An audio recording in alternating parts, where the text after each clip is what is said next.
Good morning. कैसे हो आप लोग इस लॉकडाउन में। आज हम सोल्यूशन स्टार्ट करने वाले हैं। सोल्यूशन का हिंदी नाम होता है बिलियन।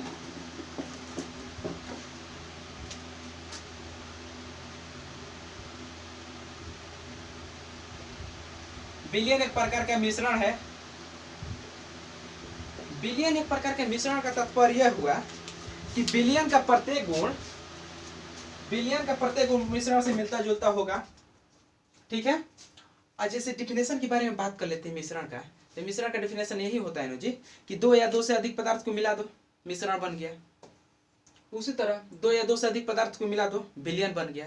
लेकिन डिफिनेशन तो एक है, लेकिन नाम क्यों अलग अलग है, काम भी अलग अलग है। अब देखिए काम कैसे अलग अलग है। देखिए क्या होता है ना कि मिश्रण जो है ये कहता है कि मैं समांगी और विषमांगी दोनों प्रकार के मिश्रण में रखूंगा, लेकिन बिलियन कहता है कि केवल मैं समांगी ही रखूंगा, छोटा आदमी हूँ।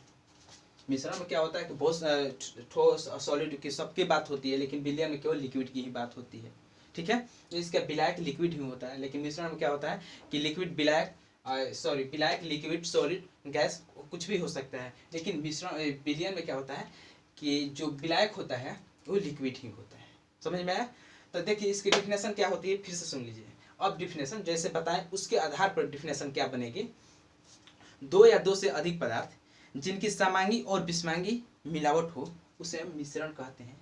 दो या दो से अधिक पदार्थ जिनकी केवल समांगी मिलावट हो उसे हम बिलियन कहते हैं। ठीक है। बिलियन अच्छा एक दो वर्ड आया है ना, क्या आया है, समांगी और विषमांगी वर्ड आया है। तो समांगी और विषमांगी वर्ड को समझ लिया जाए।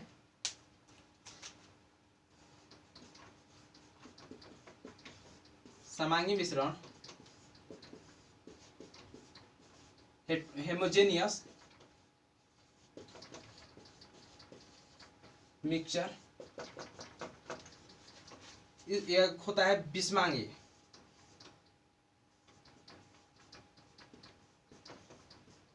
विषमांगी मिश्रण इसको बोलते हैं हेट्रोजेनियस।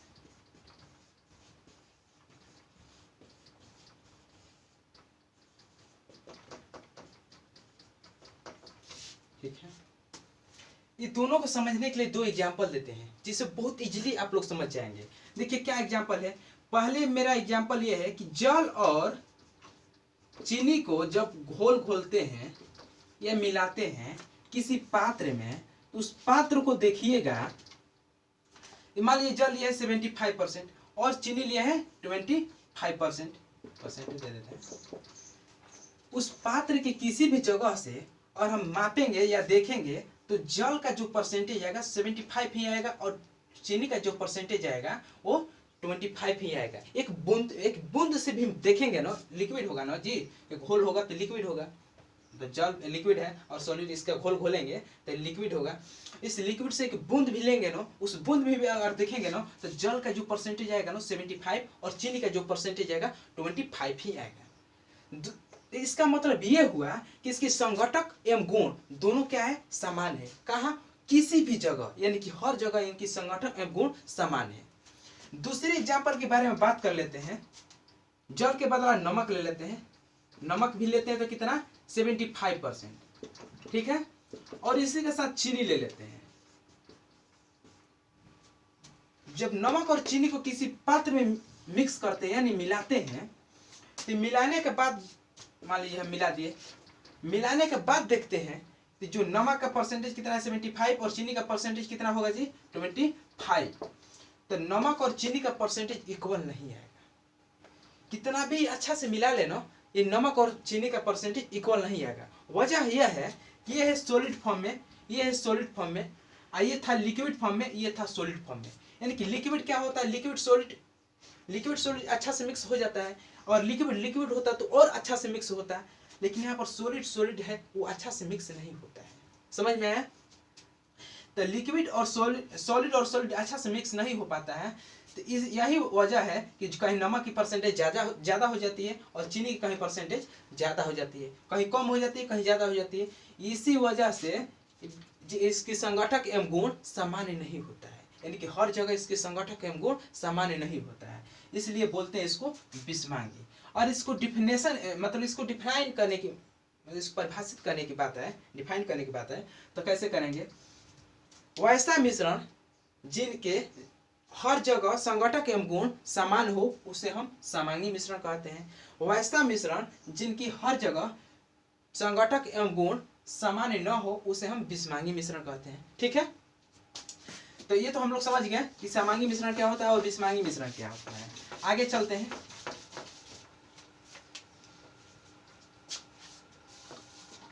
तो अभी हम बात किए होमोजेनियस और हेटेरोजेनियस के बारे में। तो देखिए, अब सॉल्यूशन का दूसरा नाम होता है घोल।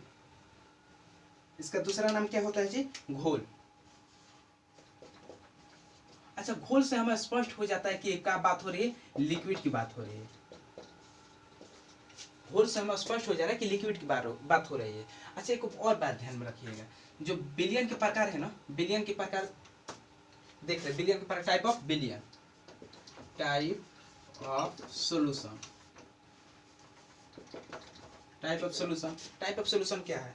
देखिए, आप सभी को मैं बता दूं कि दो घटक से, दो पदार्थ से मिलकर बिलियन बना होता है ना, तो उसे हम द्विअंगी बिलियन कहते हैं। तीन पदार्थ से मिलकर बना हो बिलियन हो तो हम त्रिअंगी बिलियन कहते हैं। जैसे मान लीजिए हम शरबत बनाते हैं, तो शरबत में क्या डालते हैं? चीनी डालते हैं, पानी डालते हैं, तो दो घटक हो गए, तो दो घटक को हम द्विअंगी बिलियन कहेंगे।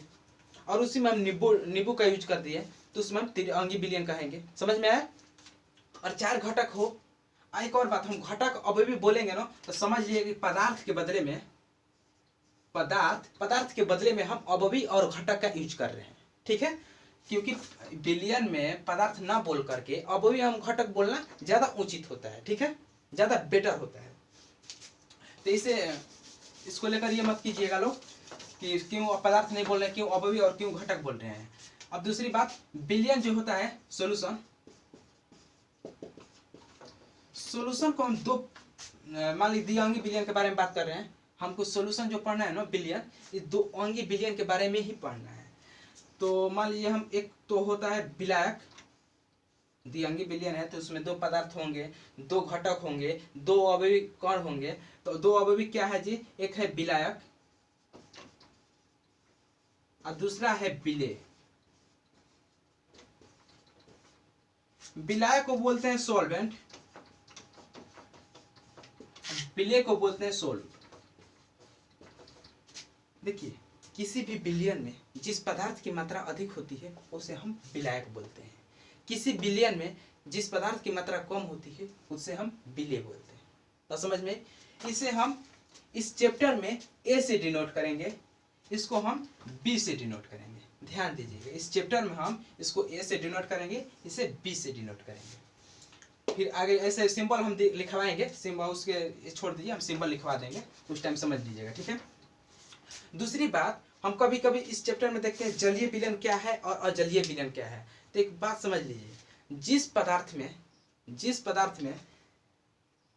पदार्थ के विलायक अगर जल हो तो उसे हम जलीय विलयन कहते हैं। जिस पदार्थ की विलायक जल ना हो उसे हम अजलीय विलयन कहते हैं। ठीक है,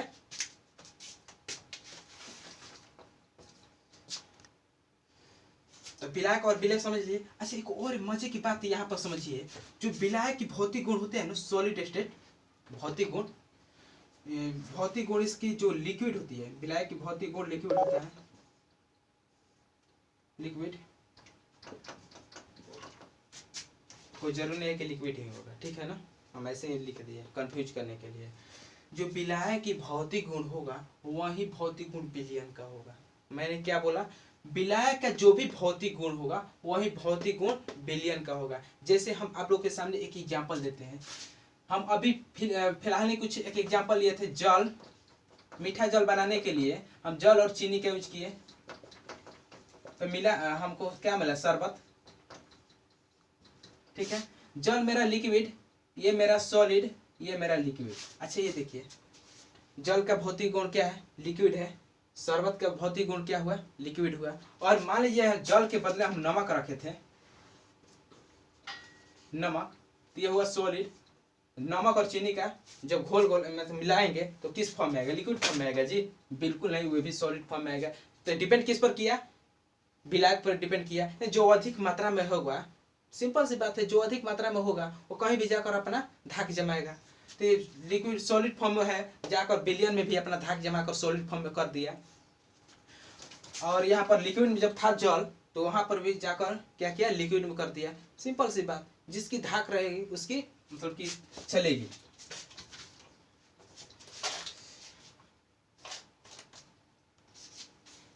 हाँ, तो अभी हम लोग टाइप ऑफ मैटर देखेंगे। टाइप ऑफ मैटर में क्या हम लोग क्या करना है, जैसे मान लीजिए पदार्थ है, तब पदार्थ एक दूसरे से मिलकर क्या क्या बनाता है, उसके एग्जाम्पल के बारे में हम लोग बात करेंगे। जैसे मान लीजिए पदार्थ में हो गया गैस, गैस मिलकर क्या बनाएगा, गैस सॉलिड मिलकर क्या बनाएगा, सॉलिड सॉलिड मिलकर क्या बनाएगा, लिक्विड लिक्विड मिलकर क्या बनाएगा, लिक्विड गैस मिलकर क्या बनाएगा। ऐसे यही सब के बारे में हम बात करेंगे। वही होता है टाइप ऑफ मैटर, किस किस टाइप की मैटर हो सकती है। देखिए एग्जाम्पल, टाइप ऑफ मैटर तो वो दूसरा होता है, लेकिन टाइप ऑफ मैटर में ये भी आता है, ठीक है ना। तो देखिए गैस, गैस का एग्जाम्पल है तो क्या बनाएगा, हवा।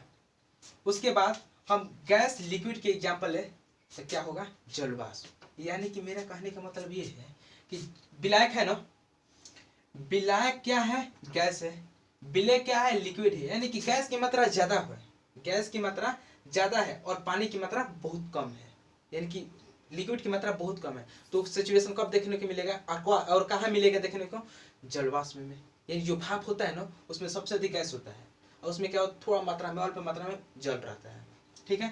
गैस ज्यादा हो, यानी कि विलायक है तो गैस ज्यादा लेते हैं और सॉलिड कम। ऐसा एग्जाम्पल हमको कहाँ देखने को मिलेगा, धुआं में, क्योंकि गैस ज्यादा होता है और सॉलिड कम होता है। कोई बोलता है कि सर धुआं में सॉलिड भी होता है, तो उड़ता कैसे, अरे बाबू इतना सॉलिड मतलब नहीं होता है ना, कि मतलब कि वो उड़ ना पाए, यानी बहुत अल्प मात्रा में रहता है, प्रेशर से उड़ता है। जैसे मान लिया आपको शक होगा कि धुआं में सॉलिड नहीं है, तो देखिए एक काम कीजिएगा, जहाँ धुआं देखिए वहां पर हाथ या सादा पेपर लगा दीजिएगा, देखिए कुछ टाइम बाद काला हो जाएगा, ब्लैक हो जाएगा, तो क्या है, सॉलिड है, ठीक है। उसी तरह विलायक में हम लिक्विड लेते हैं, अधिक मात्रा में लिक्विड लेते हैं और लिक्विड लेते हैं, तो पानी में अल्कोहल ले लेते हैं, जल में शराब लेते हैं। उसी तरह लिक्विड में सॉलिड लेते हैं, पानी में नमक लेते हैं, लिक्विड में गैस लेते हैं, यानी कि लिक्विड में गैस नहीं, सॉरी, लिक्विड में सॉलिड लेते हैं यानी कि पानी में नमक, सॉलिड में गैस लेते हैं, सॉलिड में गैस यानी कि केक जैसा हो गया, मुलायम चीज। उसके बाद सॉलिड में लिक्विड लेते हैं, जैम जल, और सॉलिड में सॉलिड लेते हैं मिश्र धातु, यानी जो भी मिश्र करके हम लोग जो भी जैसे मार्कर डिस्टेंस कुछ भी है, कुछ भी मिक्स करके बना दो सॉलिड फॉर्म में, वो क्या है, सॉलिड। सॉलिड और सॉलिड का एग्जांपल है मिश्र धातु, ठीक है। अगला हम लोग पढ़ेंगे ये क्या है, पदार्थ की टाइप, मतलब किस किस टाइप की पदार्थ होती है, तो देख लिए हम लोग। अगला हम लोग का टॉपिक रहेगा, हाँ दूसरी टॉपिक ये है, कुछ सिंबल है जिसको हम सिंबल लिख दे रहे हैं, सिंबल आप लोग लिख कर समझा दे रहे हैं, और लिख कर समझाने के बाद आप लोग खुद देख लीजिएगा, उस सिंबल को हम बाद में यूज करेंगे ताकि आप सभी को प्रॉब्लम ना हो, ठीक है। तो उस सिंबल को हम लोग लिख देते हैं, कट ऑफ। हाँ देखिए, अब हम लोग सिंबल कुछ देख ले, ताकि हम लोग जो भी चैप्टर पढ़ेंगे, चैप्टर में जो भी नाम आएगा उसको सिंबल से डिनोट कर देंगे। अब बार बार हमेशा नाम लिखते जा थोड़ा तुल पड़ता है, या तुल क्या पड़ता है, सिंबल से हम जानते हैं कि सटीक रूप में कुछ भी करने के लिए सिंबल का यूज किया जाता है, डिनोट करने के लिए। तो देखिए सोल्यूट को हम ए से डिनोट करते हैं, शुरू में ही बताए थे। सोलवेंट को हम बी से डिनोट करते हैं, मास को हम डब्ल्यू से डिनोट करते हैं, ठीक है। मोल को हम एन से डिनोट करते हैं, मोल फ्रैक्शन, मोल प्रभाज, ये सबका तो हिंदी पता होगा ना जी। इसको विलय बोलते हैं, इसको विलायक बोलते हैं, इसको द्रव्यमान बोलते हैं, इसको मोल बोलते हैं, इसको मोल फ्रैक्शन है ना तो मोल प्रभाज बोलते हैं, वॉल्यूम आयतन। अब देखिए यहाँ तक समझ में आ गया। अब यहाँ पर समझने वाली बात है, डब्ल्यू लिखा है ना, तो डब्ल्यू ए का मतलब ये होता है कि ए का, ए मतलब क्या है, सॉल्वेंट यानी कि विलय, विलय का डब्ल्यू मतलब क्या होता है, डब्ल्यू मास, विलय का द्रव्यमान, समझ गए। डब्ल्यू ए मतलब होता है, ये मतलब होता है विलय, और डब्ल्यू मतलब द्रव्यमान यानी कि ए का द्रव्यमान, डब्ल्यू बी, बी का द्रव्यमान यानी कि बी मतलब विलय का द्रव्यमान। ये क्या है, एम बी यानी कि ए मतलब क्या होता है, मोलर मास, कहीं लिखे हैं नहीं, ए मतलब होता है मोलर मास, कहीं लिख देते हैं, ए मतलब होता है molar, M is equal to molar mass. ठीक है, ये मतलब मोलर मास होता है। तो यहाँ पर देख रहे हैं ना, बी का मोलर मास, ए का मोलर मास, यानी कि ए क्या है, बिले का मोलर मास, बिलाय का मोलर मास। ठीक वहीं पर एन से किसको डिनोट करते हैं, बिले का, एन से किसको डिनोट करते हैं, ए मोल का। तो बी का मोल ऑफ सॉल्वेंट, बी को हम सॉल्वेंट बोलते हैं, सॉल्वेंट का mole, n A solute of mole of solute, यानी कि बिले का मोल, भी बी मतलब बिलाया का आयतन, सॉरी यहाँ पर ए होगा, यहाँ पर भी ए होगा, यानी कि ए का आयतन। सिंबल समझ में आ गया आप सभी को। ऐसे ही सिंबल लिखकर मतलब न्यूमेरिकल कराएंगे, जो भी कराएंगे ऐसे सिंबल का हम ज्यादातर यूज करेंगे, ठीक है। तो सिंबल के बारे में आप सब समझ गए। इस सिंबल से जानने से फायदा एक है कि इस चैप्टर को पढ़ने में आपको बहुत इजी, मतलब कि इजी एक नहीं होता है, इजी आसान तरीका आपको दे देता है ये सिंबल, ठीक है। आगे चलते हैं, आगे हम लोग का नेक्स्ट टॉपिक है। अब हम लोग अपना टॉपिक पर आ जाए। पहला टॉपिक है मोलारता, मोलारिटी, ठीक है। तो मोलारिटी अब स्टार्ट किया जाए। अगला टॉपिक हम लोग का मोलारता है, यानी कि मोलारिटी। देखिए मोलारिटी को हम कैपिटल एम से डिनोट करते हैं। इसकी डिफिनेशन के बारे में बात कर लिया जाए।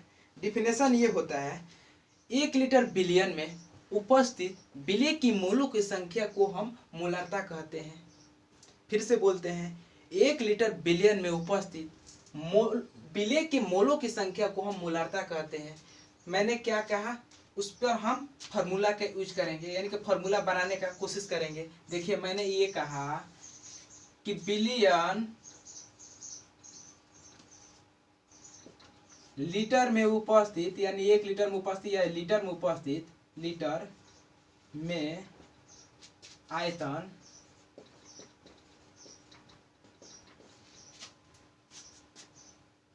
बिलियन का आयतन लीटर में उपस्थित या बिलियन लीटर में आयतन उपस्थित बिले के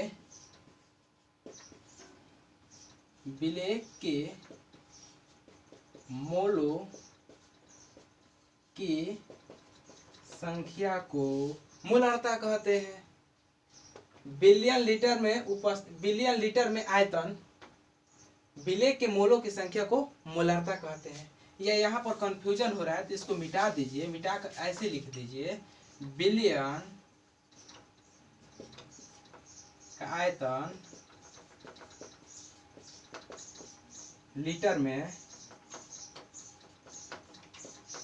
में उपस्थित बिले के मोलों की संख्या को मोलारता कहते हैं। डिफिनेशन यहाँ से भी बोल सकते हैं, बिलियन का आयतन लीटर में उपस्थित बिले के मोलों की संख्या को मोलारता कहते हैं, ठीक है। अब रही बात इसको डिनोट करने वाली बात, अभी कुछ ही देर पहले हम सिंबल के यूज किए थे। मोल का सिंबल था एन, याद पारिए। बिलियन का आयतन, बिलियन का कुछ सिंबल नहीं था डिनोट करने वाला, डिनोटर नहीं था, तो हम इसको छोड़ दें। आयतन का तो था भी। अब और बात, बिले का था नो जी, बिले का मोल, माने कि मोल, बिले का मोल को हम किससे डिनोट करते थे, Na, ठीक है। अब यहाँ पर थोड़ा ध्यान दीजिए, Na बटा में भी। अच्छा हम लोग फर्स्ट ईयर में पढ़े, 11th क्लास में पढ़े थे कि मोल अगर हमको निकालना होता है तो दिया गया द्रव्यमान बटा में मोलर द्रव्यमान, दिया गया द्रव्यमान बटा में मोलर द्रव्यमान। अच्छा यहाँ पर मोल बिले की बात हो रही है ना, यानी कि ए की बात हो रही है ना, तो यहाँ पर भी हम ए लगाएं और यहाँ पर हर जगह ए लगा दें। क्यों, क्योंकि बिले की बात हो रही है। तो ठीक है, इसका मान हम यहाँ पर पुट कर देते हैं। तो WA बटा में MA मल्टी 1/V।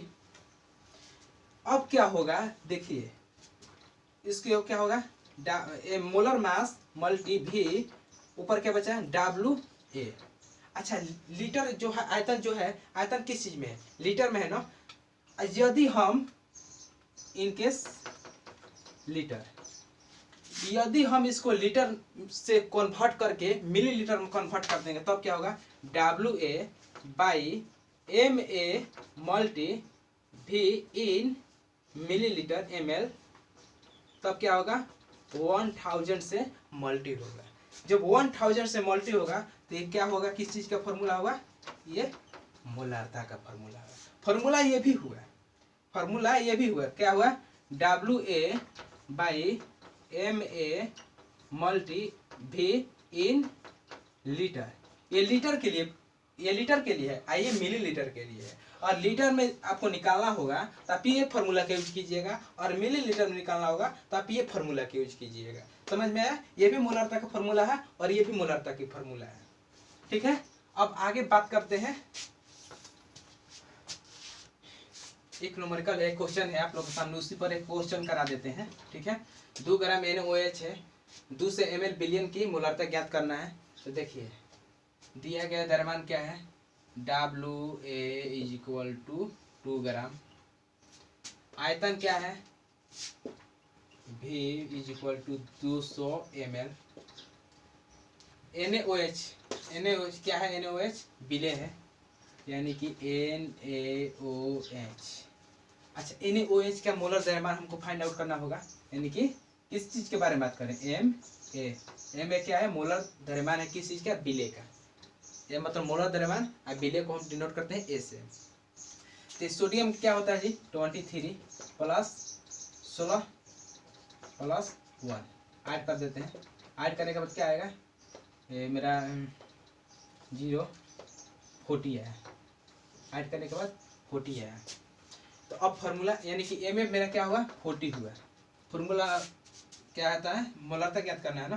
तो मोलारता का फार्मूला क्या होता है, M = WA × 1000। क्यों, क्योंकि ml में है, 1000 इसलिए रखे क्योंकि ml में है। V, ठीक है, सॉरी, MA × V। अब फार्मूला पर फाइंड आउट करते हैं इसका मान। W कितना है, 2, आयतन क्या है, सॉरी 1000, आयतन क्या है 200 ml, और मोलर द्रव्यमान क्या है 40। 2, हाँ 2 0 से 2 0 गया, 1 0 से 1 गया, 2 से 2 गया, उसके बाद मेरा बचा क्या, 1/4, 1/4 बचा है। अब देखिए 1/4 को जब डिवाइड करेंगे तो मेरा क्या आएगा आंसर, 1/4 को डिवाइड करेंगे तो 0.25 आया। तो किस चीज में आया, मोलारता निकाला ना। तो मोलारता का ऐसे सिंबल क्या होता है, अच्छा मोलारता का सिंबल नहीं बताए थे ना उस टाइम, तो अभी बता देते हैं, ठीक है ना। मोलारता को उस टाइम सिंबल नहीं बताए थे, कैसे निकाले, देखिए मोलारता का फॉर्मूला क्या होता है, N/V देखे थे, N को हम मोल माने थे, V का क्या होता है लीटर, V आयतन है उसका, ऐसे मात्रा क्या होता है लीटर होता है। तो इसका क्या होगा, मोल लीटर इनवर्स या मोल प्रति लीटर, मोल प्रति लीटर भी बोल सकते हैं, या मोल लीटर इनवर्स भी बोल सकते हैं। देखिए ऐसा मात्रा कैसे निकाले, ये किस चीज का फॉर्मूला है, मोलारता का फॉर्मूला है। मोलारता का फॉर्मूला क्या होता है, N/V होता है। N को किससे डिनोट करते हैं, मोल को किससे, मोल का SI यूनिट क्या होता है, मोल, आयतन का SI यूनिट क्या होता है, लीटर।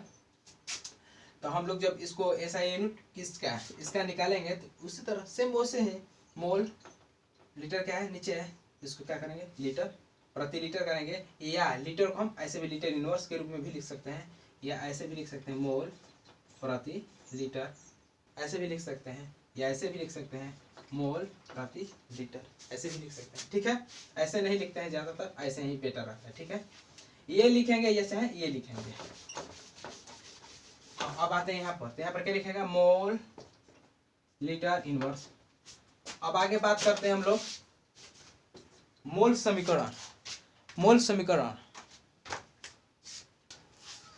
हाँ, अगला टॉपिक हम लोग का है मोलारता समीकरण या तनु का मोलारता, इसका मोलरिटी इक्वेशन और मोलरिटी ऑफ डाइल्यूशन। ठीक है, डाइल्यूशन। देखिए इसमें होता क्या है, पहले इसको समझ लीजिए।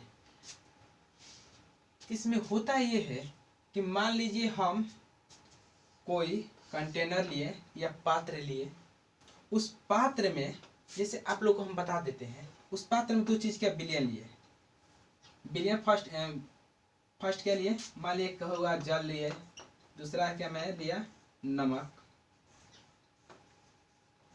2 चीज ऐसे। तो ये सब नाम लिखने की कोई जरूरत नहीं, लेकिन लिख दिए ताकि आप लोग समझ में आ जाए। दो चीज क्या में इसमें मिक्स कर दिए।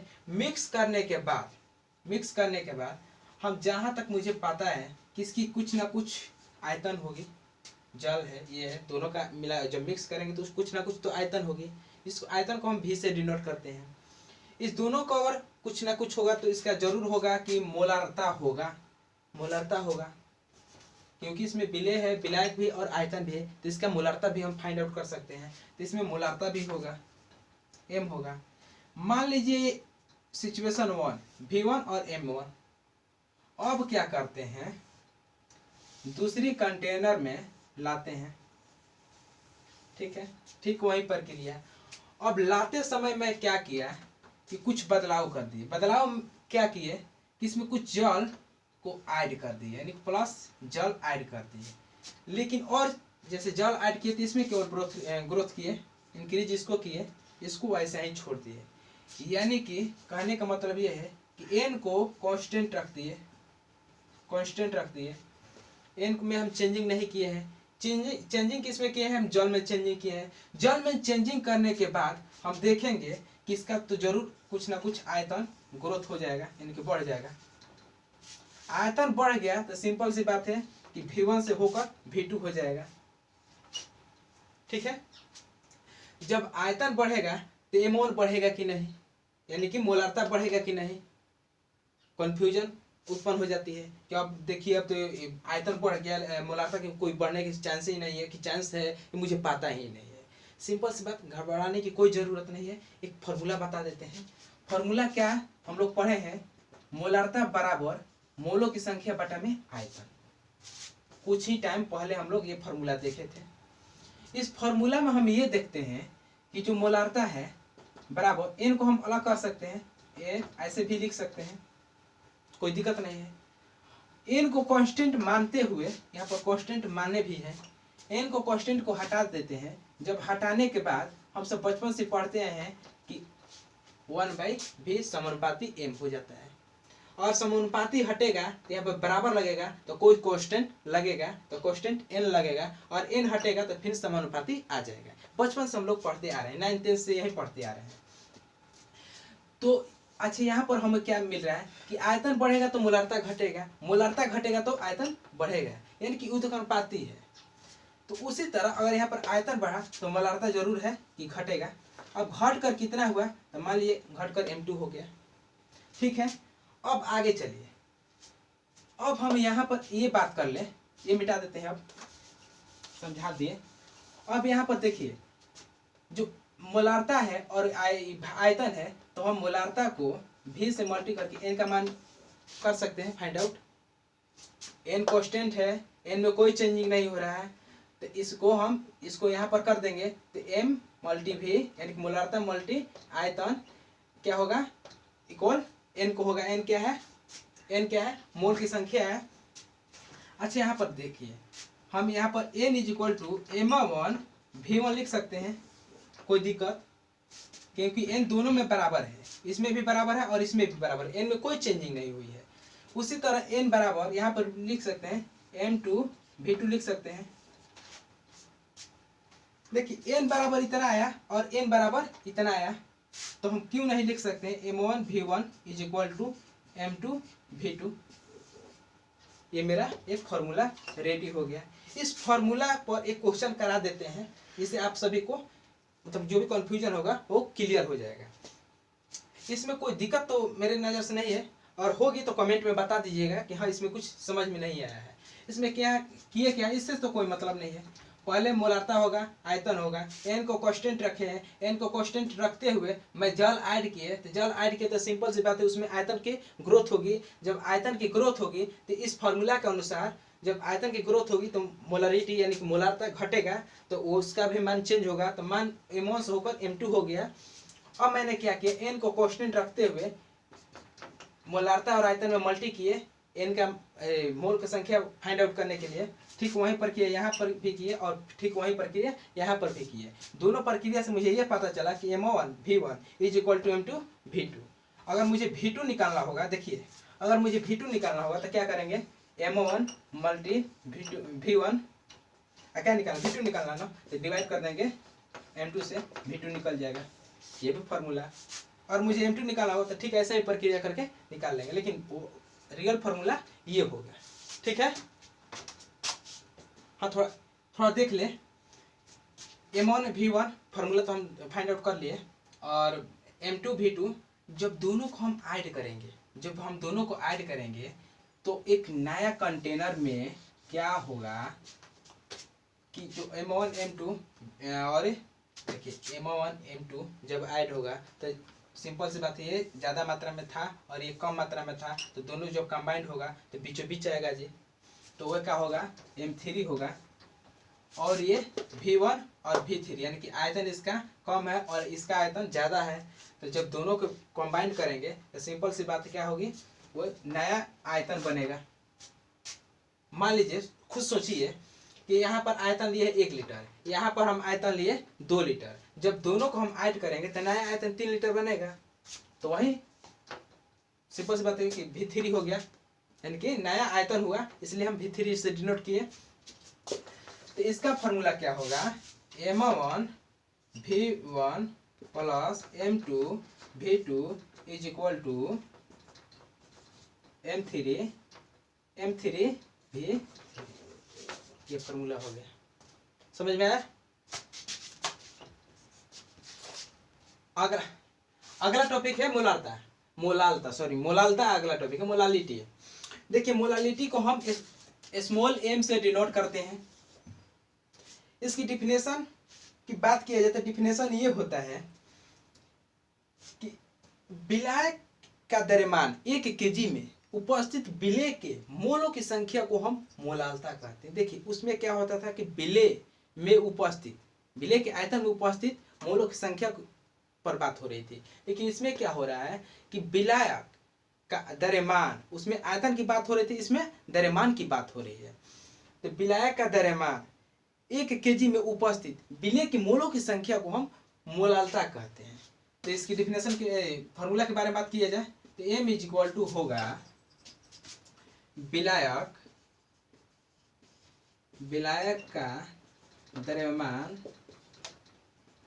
kg में उपस्थित विलेय के मोलों की संख्या को हम मोलालता कहते हैं। अब जहां तक हम जानते हैं कि मोलों की संख्या को n से डिनोट करते हैं, और विलेय की बात है तो Na कर देंगे। विलायक द्रव्यमान को हम जानते हैं कि W से डिनोट करते हैं, और विलायक की बात है तो विलायक को हम B से डिनोट करते हैं, पहले हम बता चुके हैं। और कुछ ही टाइम पहले हम बताए थे कि n को अगर निकालना हो यानी कि मोल को निकालना होता है तो दिया गया द्रव्यमान बटा में मोलर द्रव्यमान, और A की बात हो रही है, विलेय की बात हो रही है तो Na तो WA Ma होगा। ठीक यही मान इसमें पुट कर देते हैं तो WA by Ma multi 1 by WB। अगला स्टेप बनकर तैयार हो गया WA मल्टी WB। WA अब देखिए कुछ नहीं, इन केस किस चीज में, इन केस kg में, kg की बात हो रही है, ये भी एक फार्मूला तैयार हो गया। अब अगर हमको kg नहीं ग्राम में अगर निकालना हो तो ग्राम में निकालने के लिए हम क्या करेंगे, मोलालता इज इक्वल टू, ये मोलालता का फार्मूला हो गया है, लेकिन अगर ग्राम में हमको निकालना है तो molality is equal to Ma multi WB in case gram multi 1000। समझ में आया? ये मोलालता का फार्मूला हुआ, ये भी मोलालता का फार्मूला हुआ, लेकिन इन केस kg के लिए लिख देते हैं ये भी WA multi WB in case kg। ठीक है, अगला ये होगा। अब हम देखेंगे मोलालता और मोलालता में मोलालता में अंतर देखेंगे। ठीक है, different between molarity and molality. Molality में थोड़ा डिफरेंस देख ले कि क्या अंतर है। डिफरेंस ये है कि प्रति लीटर विलेय में उपस्थित विलेय की मोलों की संख्या है, कौन? मोलार्ता। ये बिलियन में, लीटर में उपस्थित विलेय के मोलों की संख्या है, ठीक है ना। ये प्रति किलोग्राम में उपस्थित विलेय के मोलों की संख्या है। ये किलोग्राम में उपस्थित मोलों की संख्या है और ये लीटर में, प्रति लीटर में उपस्थित मोलों की संख्या है। दोनों में समझ में आया? मतलब यहाँ पर द्रव्यमान की बात हो रही है, यहाँ पर आयतन की बात हो रही है। इसमें आयतन की प्रधानता दी गई है। मुख्य सदस्य किसको माना गया? आयतन को। इसमें विलायक यानी कि इसका द्रव्यमान को प्रधानता दी गई है। इसमें द्रव्यमान की प्रधानता दी गई है। तीसरी बात, ये ताप पर जो मोलार्ता है, इस पर ताप का प्रभाव पड़ता है।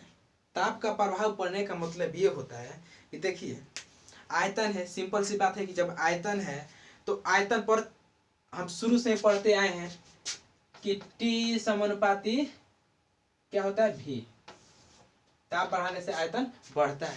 क्या होता है ना कि ताप जैसे ही डालेंगे आयतन पर तो उसकी अणु क्या होगी? आयतन होता है लिक्विड में, उसकी अणु क्या होगी? विभक्त होने लगेगी, टूटने लगेगी। टूटेगी तो फैलेगी, जगह स्पेस को और कवर करेगी। तो जब कवर करेगी तो सिंपल सी बात है, उसका आयतन बढ़ेगा, यानी ताप बढ़ाने से आयतन बढ़ेगा। जैसे में कितना लोग को सोच ये रहता है कि सर जब हम लोग धूप में और पानी को रख देते हैं तो पानी तो घट जाता है, उसका आयतन तो कम हो जाता है। अरे बाबू, वो नहीं होता। उसका होता कि ये है ना, कुछ जो लिक्विड चीज रखे हैं धूप में, उस धूप में रखने की वजह